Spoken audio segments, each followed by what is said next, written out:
हाय welcome back. So IELTS writing task 2 में examination hall में आप बैठे हैं और आपके पास व्यूज़ ही नहीं है। क्या करेंगे तब? पेपर छोड़ देंगे? Not exactly. सो करना क्या है? करना ये है कि क्वेश्चन को सबसे पहले अपनी फेवरेट लैंग्वेज में ट्रांसलेट करो। Yes, you heard it right. Question को अपनी फेवरेट लैंग्वेज में ट्रांसलेट करना होता है। इससे फ़ायदा क्या होता है? इससे फ़ायदा ये होता है कि आपको क्वेश्चन धीरे धीरे समझ में आने लगता है। बहुत बार स्टूडेंट्स बहुत जल्दबाजी में क्वेश्चन को ध्यान से पढ़ते नहीं हैं और एकदम पूरा क्वेश्चन पढ़ जाते हैं। ये भी एक बहुत बड़ी गलती है। क्वेश्चन को कभी भी पूरा साथ में मत पढ़ो, क्वेश्चन को छोटे छोटे चंक्स में पढ़ो। सम पीपल थिंक एक part that children should not play outdoor games, ये तो ईजी है, लेकिन अगर आपको सपोज स्पेस एक्सप्लोरेशन पे आ गया या फॉर एग्जांपल ऐसा आ गया कि music is the universal language of Mankind, तो पहले ध्यान से music is the universal language मतलब ऐसी लैंग्वेज जो पूरी दुनिया में बोली जाती है ना।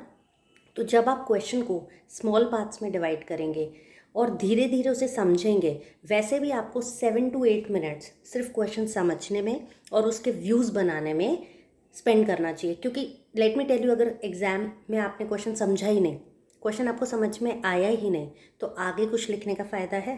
बिकॉज 6 बैंड्स तो आएंगे, मिनिमम 6 बैंड्स भी नहीं आएंगे। फिर आप क्या करेंगे?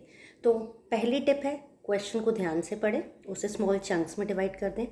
दूसरी टिप है उसे अपनी फेवरेट लैंग्वेज में ट्रांसलेट करें। अब अगर आपको लग रहा है कि मुझे व्यूज़ ज़्यादा नहीं आ रहे, अगर एक व्यू भी है तो एग्जाम्पल सोचें। कोई एग्जाम्पल समझ में ना आए तो पर्सनल एग्जाम्पल डाल दें। देखिए, वो आपकी लैंग्वेज चेक कर रहे हैं, वो ये देखना चाहते हैं कि आप अपने आप को कैसे एक्सप्रेस करते हैं। तो अगर आपके पास एक व्यू है एक पैरा में, बस उसे एक्सप्लेन कर दें और एग्जाम्पल दे दें। दूसरा व्यू दूसरे पैरा में लिख दें और उसे एक्सप्लेन करके एग्जाम्पल दे दें। सिर्फ 2 व्यूज़ भी are more than enough. So do try this. And ऐसी सिचुएशन ना आए उसके लिए always keep on reading daily 5 sample answers. Formula जो आपको फॉलो करना चाहिए वो है थिंक, पहले क्वेश्चन लें, उस पर सोचें, फिर उसे रीड करें, उसका सैम्पल आंसर रीड करें और फिर उसको लिखें। डेली 5 पढ़ें लेकिन 1 लिखें ज़रूर। थिंक, पहले सोचें, read and then write. All the best.